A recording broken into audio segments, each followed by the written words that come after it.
Nous avons fait appel à vous ce soir parce que depuis 30 ans, vous colportez une parole dont le sens n'est pas forcément relayé. C'est un petit peu comme si cette vérité était taboue. Tous les hommes et les femmes qui vivent sur cette terre, Yves Coppens, viennent-ils de la même souche? Absolument, absolument. Tous les premiers hommes sont apparus en Afrique et depuis les premiers hommes, on considère qu'il y a eu 100 milliards d'êtres humains sur la Terre. Et les 100 milliards, comme bien sûr les 6 milliards d'hommes d'aujourd'hui, viennent tous de cette souche, de ce berceau tropical et africain. Tous nos ancêtres étaient africains. Tous nos ancêtres étaient africains. Nous sommes tous africains, Karine. Bah oui, moi je le sais en revanche. Ça veut dire que tous nos ancêtres... Je suis comme vous, je suis comme vous. Ça veut dire que tous nos ancêtres, Yves Coppens, en Afrique, il y avait du soleil, tous nos ancêtres étaient noirs?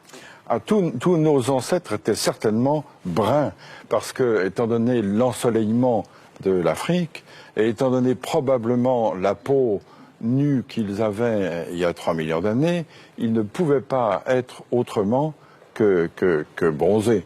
Tous les ancêtres, des Danois, des Espagnols, de tout le monde, etc., étaient noirs. Oui. Pourquoi ça ne se sait pas, à votre avis? Vous le dites, vous, depuis 30 ans. Ben oui, mais ma petite voix ne porte pas suffisamment. J'ai une voix confidentielle. J'imagine la tête du monsieur hyper raciste qui est en train de regarder, qui fait non, pas vrai. Pas vrai. Oula, demain, vous allez avoir du courrier. Yves Coppens, en fait, les humains, enfin les préhumains, sont partis dans différentes directions depuis l'Afrique. Et puis, pour s'adapter au climat, pour s'adapter à leur environnement, ils ont déterminé des traits qui étaient le plus adaptés, c'est ça? C'est ça, c'est-à-dire que les humains, à partir de 3 millions d'années, à partir du moment où ils ont eu la culture, à partir du moment où ils ont eu la conscience, tout ça, ça a 3 millions d'années. Petit à petit, se sont déployés et ils ont atteint d'autres climats. Et petit à petit, se sont adaptés à autre chose. Par exemple, pour aller en Asie, ils ont dû traverser des montagnes très très hautes, très ensoleillées.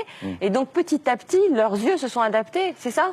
En effet, l'œil bridé pourrait être dû à une sélection naturelle de ceux qui avaient la capacité d'accommoder plus que d'autres, parce que chacun sait qu'à de fortes altitudes, la luminosité est insupportable. Et comment est-on passé du noir au blanc?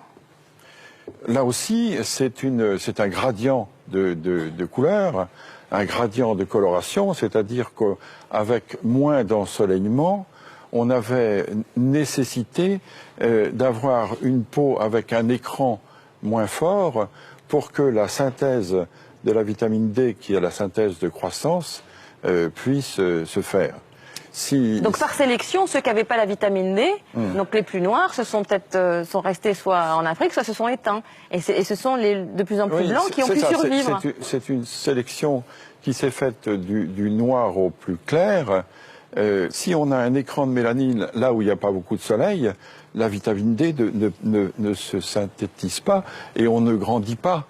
Et du coup, ça gêne évidemment la croissance et le développement de population. Donc le blanc pour vous, c'est pas une couleur? Le blanc, c'est une décoloration. Les blancs sont décolorés pour vous? Oui, je suis un décoloré. Ah oui. Et l'œil bleu, c'est épouvantable ce que je vais dire. C'est un œil qui n'a pas de couleur, c'est le fond qui se reflète. Ah, c'est intéressant. Bah non. Bah si.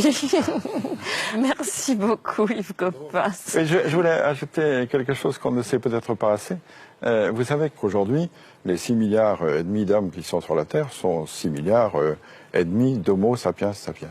Or, dans la classification, notre classification scientifique, le genre Homo, c'est le genre humain. Le premier sapiens, c'est l'espèce sapiens, et le deuxième sapiens, c'est la race.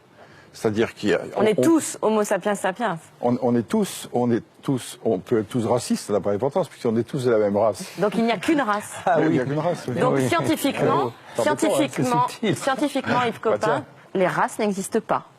Oui, c'est ça. C'est-à-dire que scientifiquement, les races de 36 000 animaux existent toujours, mais en ce qui concerne l'humanité, il y a pour le moment sur la Terre une seule race humaine, qui est la race sapiens, de l'espèce sapiens, du genre Homo.